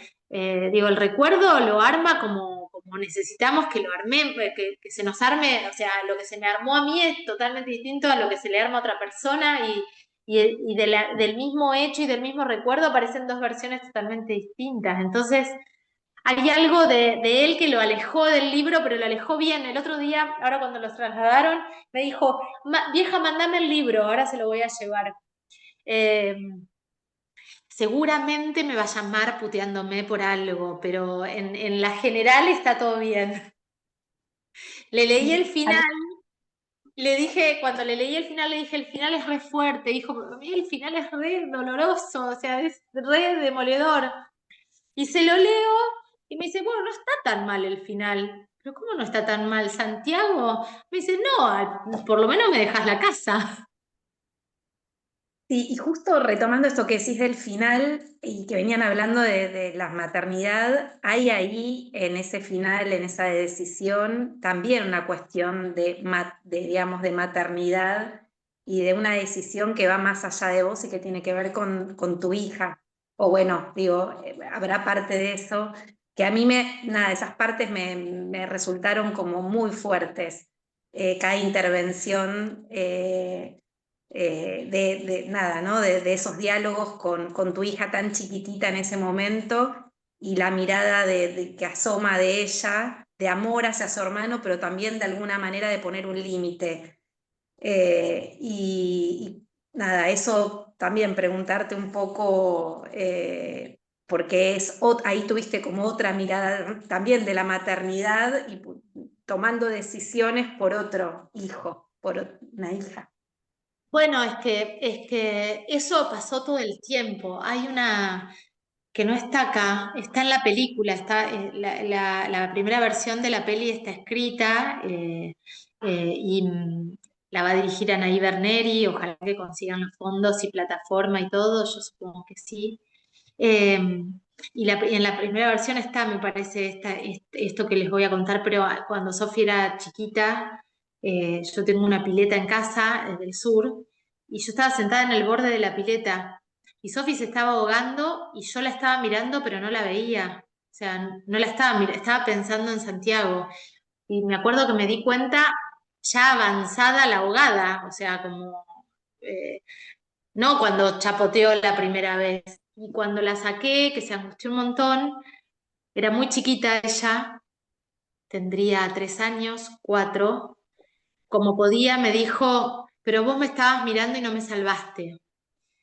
Y, y a mí me quedó regrabado eso, y es porque yo ahí me di cuenta que el 100% de mi día estaba dedicado a Santiago. Si no era concretamente, era mentalmente y emocionalmente, siempre estuve muy tomada. Me lleva mucha energía porque además es una personalidad muy demandante hasta el día de hoy. Estoy trabajando y me llegan 10 mensajes, o no puedo ahora y tengo 4 llamadas perdidas que por supuesto que tiene que ver con el tema de salud mental también, digo, hay que no se entiende, pero eso que pasó en esa pileta esa vez, a mí me quedó como una alarma muy fuerte. Y avanzada la novela, esas escenas que hay cuando él vuelve a la domiciliaria, dibujan en algún punto, no pasó tan así, pero dibuja en algún punto eso que yo tenía que elegir entre mi hija, o sea, salvarla a mi hija o seguir o morirme con mi hijo, porque en realidad era eso, es o me lleva puesta esta situación o tomo una decisión para salvar a Sofía. Sí. Y además está la fantasía. Yo siempre tenía la fantasía de abandonar a mi hijo y ser feliz con Sofía, porque claro, es una maternidad mucho más hermosa, mucho más sana, mucho más luminosa. Entonces esa fantasía estuvo, y también estuvo la fantasía, esto sí lo hablé con Santiago un montón de veces, que está en la novela, en el personaje de la madre, la fantasía de que el hijo se muera. Hubo un montón de momentos donde yo no daba más y decía, ¿por qué no se muere? Si la gente se está muriendo de COVID, ¿por qué no se muere de COVID? ¿Por qué no puedo decir se murió de COVID y se murió de algo y lo puedo llorar? Y yo lo hablaba mucho en terapia, porque era una fantasía recurrente, porque cuando yo me di cuenta que no me podía matar porque tenía a Sofía, la otra opción que me quedaba era o me mataba yo o que se muera. No le encontraba como otra vuelta, no le encontraba como otra salida. Y en un momento en la novela también hay una frase que fue real, que fue, yo no quiero ser más tu mamá. Eso te iba a Puedo decir, dejar... Caro. Me acordé de esa frase, de esa frase de es muy bueno porque aparte todo lo que estás diciendo es muy, como dijiste al principio, que poder decirlo, que hiciste la comparación con la madre, con la mujer de la fila, que por adentro ella se decía una cosa y para el afuera decía otra. El poder decirlo es, no sé, me parece, Marian. sí, no encuentro las palabras, no encuentro las palabras. Una frase, también una línea del capítulo 80 que es muy cortito, en el que decís, a ver si lo encuentro, que decís algo así como, a ver si es, que el regreso Sí, de tu hijo a tu casa, a ver si voy a buscarlo, a ver si lo encuentro, es tu sentencia. es mi condena perpetua. Eso Y también eso me pareció como, nada, es como un quiebre ahí que, bueno, ya hacia el final, ¿no? sí, porque eso me lo dijo cuando yo estaba re entusiasmada, que por ahí se conseguía la domiciliaria y qué sé yo, lo El encontraste, Sí, el regreso de Lucio a casa es efectivamente mi sentencia perpetua. Eso.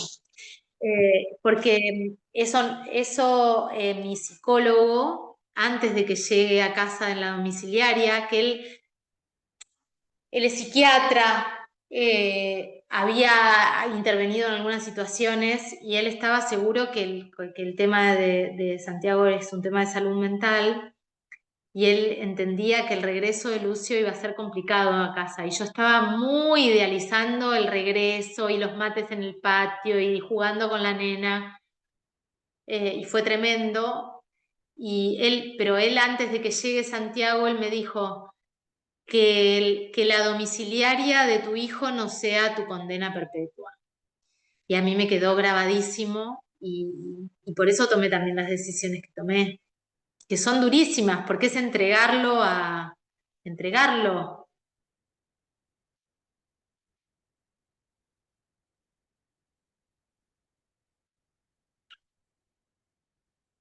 Pero bueno.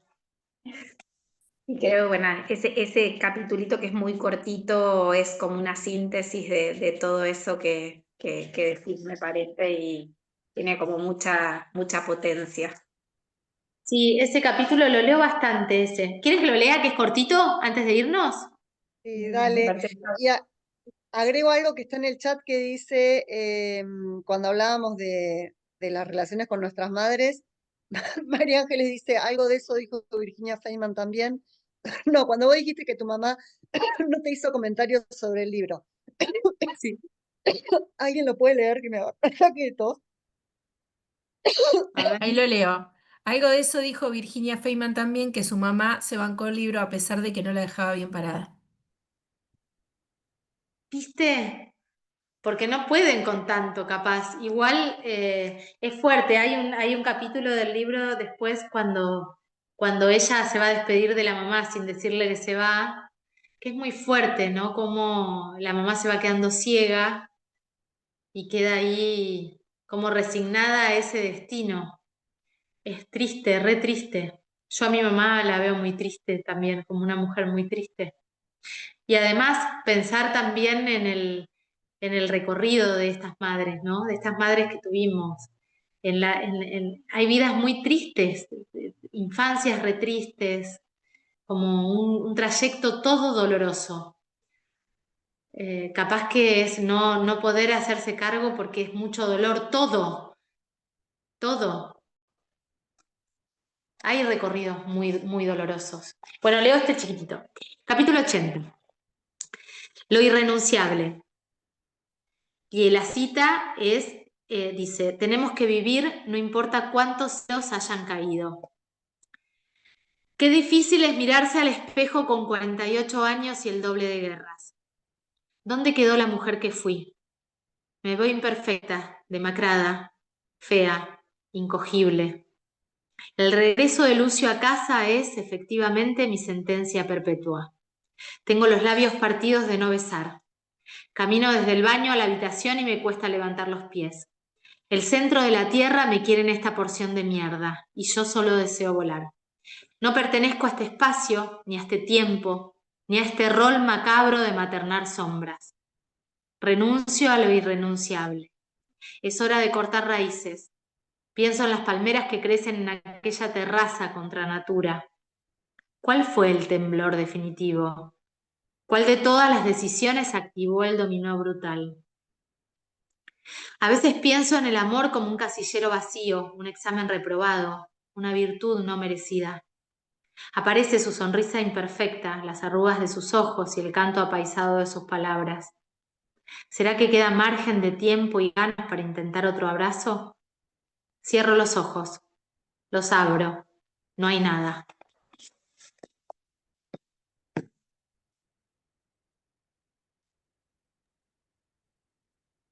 Claro, queremos otro libro tuyo.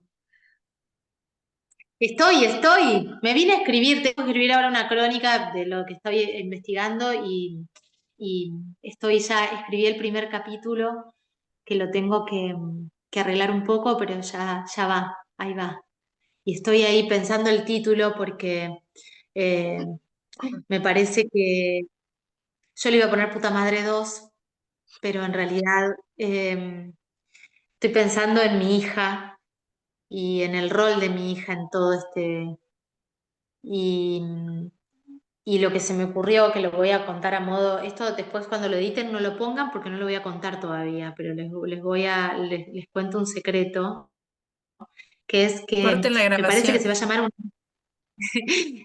sí, o lo editan después, que se va a llamar Una hija perfecta, porque el libro sigue a dos voces y sigue el hijo y la madre, pero la hija perfecta es para esta locura, es ese testigo invisible, ¿no? La que no jode, la que no está, la que no da trabajo, la que ayuda, la que es re triste, pero me parece que voy a ir por ahí. Creo a tu hija no le quedó otra que ser la hija perfecta, porque había tanto quilombo alrededor que viéndote pasarla tan mal, si la complicaba ella era un bajón, entonces como fue también una manera de cuidarte, me parece. Sí, es que sí, y es todo el tiempo tratar de que se anime a equivocarse y a que está todo bien, a que no tiene que ser perfecta y que eh, la relajo todo el tiempo con las pruebas en la escuela. Yo que no tenía ni un aprobado nunca de Santiago, ella se saca un 9 y se enoja porque no se sacó un 10 y perdón mamá, cualquier cosa, o sea, o se les cae un vaso y llora y es muy... Ella se queda, y en esto de maternar en red, ya termino, porque me pongo a hablar y no termino más, pero de maternar en red, Telma, mi amiga, se queda todos los jueves con Sofi. En un momento, en abril fue mi cumple, y en un momento ella se da cuenta que yo no tengo un solo día para estar sola. Entonces me propone que elijamos un día a la semana y ella se hace cargo de Sofi. Entonces ella la va a buscar a la escuela, se la lleva a la casa, se queda a dormir y al otro día la lleva a la escuela. Y Telmi siempre me dice, es una nena muy considerada. O sea, le pregunto qué quiere comer y me dice, ¿qué quieres comer vos? Comamos algo que a vos te gusta o hagamos como que es muy considerada, que es una virtud, pero en este contexto se tiene que animar a relajarse también y a que es amada más allá de que no sea perfecta, no tiene que ser perfecta para ser amada. Entonces, nada, y ella cuando yo escribí el libro era tanto Santi y yo, y un día lloraba y lloró un poquito y me dice, ¿y yo no estoy en el libro? Y entonces le leí la escena del veo veo. Y cuando le leí la escena del veo veo, estaba tan feliz porque el libro termina con ella. No, es una belleza. Eh, Pensaba que también esto que decía Martina de la hija perfecta, también está buenísimo que vos le des permiso no solo a equivocarse, sino también a tener problemas. O sea, que también ella puede sufrir, que no Obvio, tiene que estar siempre todo el feliz. tiempo, ¿no? Y Es ahora, una... y ahora está cumple 11, que ya tiene esto y ya plantea cosas y ya está no siendo tan perfecta, por suerte. Está planteándose y si está angustiada y ahora me venía para Tigre porque de verdad no me estoy concentrando y tengo que hacer un montón de cosas y quiero escribir, tengo todo atragantado acá y no tengo tiempo y voy a intentarlo. Y anoche llorisqueó y me dijo, te voy a extrañar, y yo me iba a quedar hasta el viernes a la noche y le propuse, para que ella no sienta que está mal extrañarme y que me puede decir lo que pasa y que podemos, y le propuse que en vez de volver el viernes, vuelvo el jueves. Entonces estaba re contenta que, bueno, que es prioridad en mi vida, porque de verdad es prioridad en mi vida. Y en realidad es mucha más, yo elijo 1.000.000 de veces más estar con Sofía que con Santiago, pero el otro no me suelta. Eh, pero bueno, es eso, demostrarle a ella que tiene su lugar y que es el lugar más lindo del mundo, estar con ella también. Yo les voy a contar a las chicas para que sepan que Telmi es Telma Fardín, que Caro ayudó, acompañó un montón a Telma en todo su proceso, no solo judicial, sino también emocional.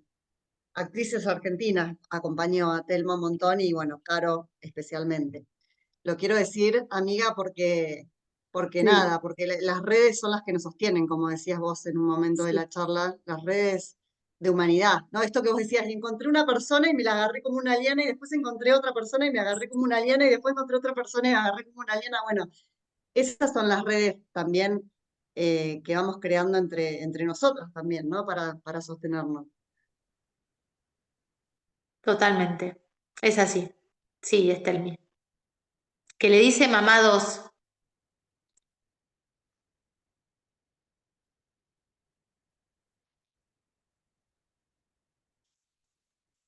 Bueno, no sé si quieren preguntarme algo o contar algo.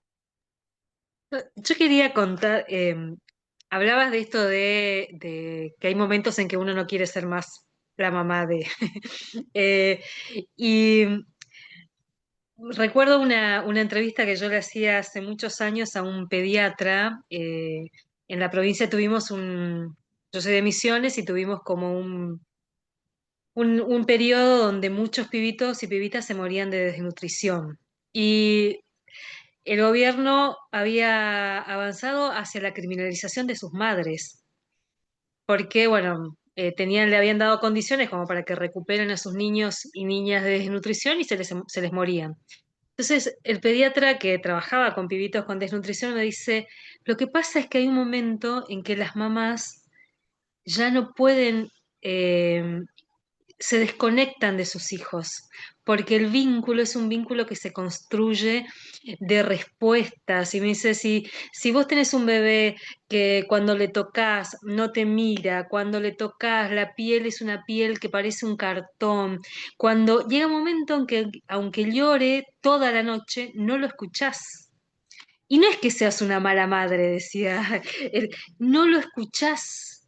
Y me acuerdo que yo escribí sobre eso para una crónica que estábamos haciendo y, y fue también como muy impresionante porque hay un montón de cosas que nos pasan también como mamás que sin llegar a los extremos, pero que bueno, hay momentos en que no podés ser más mamá o no querés ser, y bueno, nos pasa, así que escucharte ahí me pareció también eso muy conmovedor.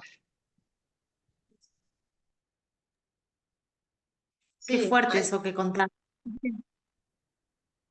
hay momentos en que desconectás. O sea, yo me acuerdo que hacía como una terapia de crianza y la psicóloga me decía, bueno, Inés, vos a las 10 de la noche no sos más mamá. Vos tenés que decirles a tus hijas, bueno, yo soy mamá hasta las 10 de la noche.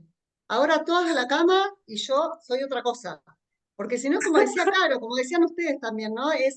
Y Dora creo que lo decía también, lo de la identidad. ¿Dónde queda nuestra identidad, nuestro deseo? O sea, eh, hay momentos en que hay que, no con el extremo que vos contás, Ali, de tan fuerte de lo de estas mamás y lo que decía el pediatra, pero sí hay momentos en que hay que desconectar y reconectar con otra cosa. Yo tengo Estaba una re bueno. pregunta. Una Sí. preguntita para Caro. Con respecto a tu vínculo con tu mamá. Eh, ¿hay cuestiones que vos reconoces de la vida, de la crianza de tu mamá hacia vos, que te aportó para esta etapa que estás viviendo con tu hijo y también con tu hija? Eh, si me aportó, si hay algo de la crianza de mamá, sí, yo tengo recuerdos hermosos. Yo tuve una infancia muy linda con mi mamá, con un papá re abandónico y, tuve momentos de mucha complicidad y esto de dormir con mi vieja y yo me acuerdo, ahora me doy cuenta, mamá llevaba el colchón a la cocina y nos quedábamos a la noche y ella tomaba licor de dulce de leche, o sea, se mamaba, yo no me daba cuenta, se mamaba con licor de dulce de leche y nos quedábamos hasta re tarde en el colchón y después me avivé que era porque esperaba a mi papá, re mujeriego, que llegaba a cualquier hora, pero yo la pasaba bomba porque era como re planazo irme con el colchón adelante con mi vieja. éramos re cómplices y mi mamá siempre estaba muy orgullosa, cuando yo era chiquita le decía a todo el mundo que éramos como amigas, que éramos amigas. Y hubo un momento que eso se desconectó, pero mamá nunca, yo sí fui más gritona con Santi, con Sofi no. Mamá nunca nos gritó, fue muy amorosa. Lo que pasa es que yo era como la hija perfecta. Mirá, la hija perfecta. Chicas, estoy haciendo terapia. Dios mío. Eso tiene este Bueno, grupo, no lo anticipamos, pero tiene mucho de eso. ¿cómo me va a aparecer eso? ¿Y ahora cómo le pongo a la novela? Bueno, eh, era la hija perfecta y la hija perfecta de repente se transformó en la torranta del pueblo y ella ahí empieza como a sentirse avergonzada y responsable de eso. Porque además yo no era tan puta, era más rebelde. Entonces, todo lo que hacía gritaba a los cuatro vientos en el pueblo y eso molestaba. Entonces ahí me empecé a alejar un poquito de mamá, pero siempre fue muy compañera e incondicional, incondicional. Entonces en eso también hay un registro. Santi busca que yo sea como mi mamá, incondicional. Y a mí no me sale tanto. Lo soy en un montón de cosas, estoy al final, pero estoy contra mi voluntad. Lo de incondicional de tu mamá está en el libro, se nota. Sí, está en el libro, ¿no? Tal vez por eso ella se quedó Totalmente. tranquila, porque es como su cualidad principal, que pase lo que pase, que incondicional. Entonces, tal vez eso a ella subjetivamente la dejó tranquila. Puede ser. Claro, además Santi, ahora ¿cuánto decís que tiene? 20, Tiene 24, parece de claro. 12. Por eso, ella es un adulto, tendría que despegar. Claro, es una mochila, es terrible. No, claro, tiene 24 y el fiscal lo llama porque tiene que firmar una audiencia y dice, llamala a mi mamá, preguntale a mi mamá. Claro, es como un Y eso nene. hace cagadas Mm. porque está la mamá, no sé, es difícil, es re difícil. Y por otro lado no lo suelto porque lo que más me atrae en el mundo, como toda relación tóxica, es ser su mamá. Mm. Es que además está en una La otra situación vez, muy vulnerable. Está muy vulnerable. O sea, claro, eh, obvio. es muy difícil que uno se despegue de de ese contexto, ¿no? Porque claramente. Eso. Y yo digo, eso que decías, Ali, yo digo, ¿cuándo? No veo la hora de verlo bien con herramientas, porque no tiene herramientas para el mundo. Con herramientas, entonces ahí sí yo puedo tomar una decisión en igualdad de condiciones. Así es una trampa, ¿cómo voy a hacer? ¿Cómo se hace para abandonarlo, no? Y además él sabe que yo muevo cielo y tierra y soy medio bruja, no sé. ¿Vos decís Suceden que las el cosas padre que me nos propongo. hizo cargo cuando era chico y ahora que es más grande, el padre sí está presente de alguna manera? ¿Te da una mano? Yo me separé del papá y acá se mezcla también un poco lo de puta madre, porque yo me separé del papá al año de Santi y después íbamos y volvíamos un poco, pero yo era muy libre y pobre, le metí los cuernos 300 veces y después me separé, y después cuando me separé empecé a tener una relación mejor con él porque yo lo quería, lo que pasa que no.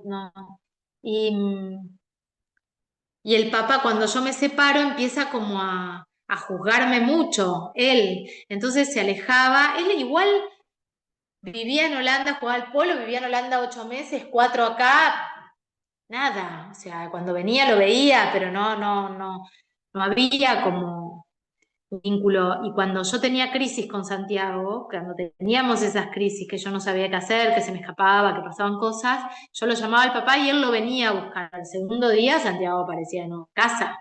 Era como muy insostenible ese vínculo. Y es el día de hoy que él nunca, desde el 2019 hasta la fecha, nunca habló con los abogados, nunca habló de la causa, nunca, nada. Me manda mensajes cada 2 o 3 semanas, ¿cómo va lo de Santiago? ¿Qué novedades hay de Santiago? Pero no sabe todo el periplo día a día de que es sostener la parte judicial y a Santi. Claro, vos todo eso lo vivís sola y con amigas, con tu mamá, amigas, pero no con el papá de Santi. Pero la maternidad con mi hijo la vivo muy sola, pero porque yo decido. Es tanta la energía que lleva que tener que explicar, mandar un mensaje contando lo que pasó. Ya, viste, a vos te pasa que sos mi amiga, Inés, me pones qué pasó con Santi y yo no contesto porque a veces no tengo tiempo, no quiero volver porque me tengo que ocupar de llamar al abogado, de llamar al de hablar con de ver esto, de salir corriendo a armar una encomienda, de prepararle lo que le tengo que mandar, viste, que no tengo, si abro el juego me pierdo tiempo. Es como todo Sí, una es más urgencia. compartida la de Sofi, por ahí. Claro, porque es una actividad normal. Claro, sí. Ay, chicas, le conté toda mi vida. ¿Esto va a estar subido a algún lado con tanta cosa No, de mi no vida? lo cortamos, lo cortamos, lo cortamos. Pongamos lo del libro nomás, no lo de mi vida. No, sí, lo cortamos porque, bueno, eso te contaba, Caro, que nos pasó con Virginia también, que lo tuvimos que cortar, porque Sí. yo no sé, para mí es mágico lo que está pasando en estos encuentros, en serio, porque somos personas que no nos conocemos. O sea, algunas nos conocemos, pero otras no. ¿Y cómo se generó este nivel de intimidad y de confianza en un Zoom? Es como muy mágico. Hermoso. Es hermoso. Gracias, chicas. Tuve una reterapia ahora que no estoy pudiendo pagar al psicólogo. Vos nos ayudaste a nosotros también, Caro, es mutuo. Ojalá, ojalá que estén disfrutando, que la hayan disfrutado. Totalmente, totalmente. Bueno, no sé si alguien más quiere decir algo. Igual lo cortamos, no te preocupes que lo cortamos, que no lo vamos a subir así. Dale. A mí me queda dando vueltas algo de esto de la soledad, porque todas las madres en algún punto, en algún momento, te da la sensación de que estamos solas. Yo digo, qué solas quedamos a veces, porque esto que vos decías, terminamos haciendo un montón de cosas porque es como que perdés tiempo explicándole al otro lo que tiene que hacer. Y te desarma lo que tenés como para lo cotidiano y es como un montón. Entonces eso de que a veces quedamos solas, aunque haya mucha gente alrededor. Sí, es más fácil resolver vos que explicarle a otra persona esto, como vos decías, Ali, lo que tiene que hacer. Lo resolvés vos y entonces te cargas una mochila. ¿Vieron esa imagen que anda dando vueltas de una, creo que es una escultura, de una mujer que tiene arriba un lavarropas y un nene y una nena y un no sé qué y un escobillón y, no sé qué, y tiene como una montaña de cosas arriba que es la carga mental, pero también todo lo físico que hacemos, que resolvemos desde que nos levantamos hasta que nos vamos a dormir. Yo, perdón, llegué muy tarde del laburo y me conecté en cuanto llegué a mi casa, pero te quería agradecer, Caro, también porque está muy hermosamente escrito. Si bien es fuerte, a mí me costó un poco leerlo y algo que decían en el grupo que leías como un par de capítulos, lo dejabas, volvías. Tuve como un poco esa relación con el libro. Tiene una poesía y está como eso, exquisitamente escrito, así que gracias también por eso, además de por compartirte. Gracias, gracias, porque esa era la idea, porque si no hago una catarsis y listo. La idea era que sea un hecho artístico y que guste y que esté bien escrito y que se pueda leer y que se pueda disfrutar en algún punto. Gracias.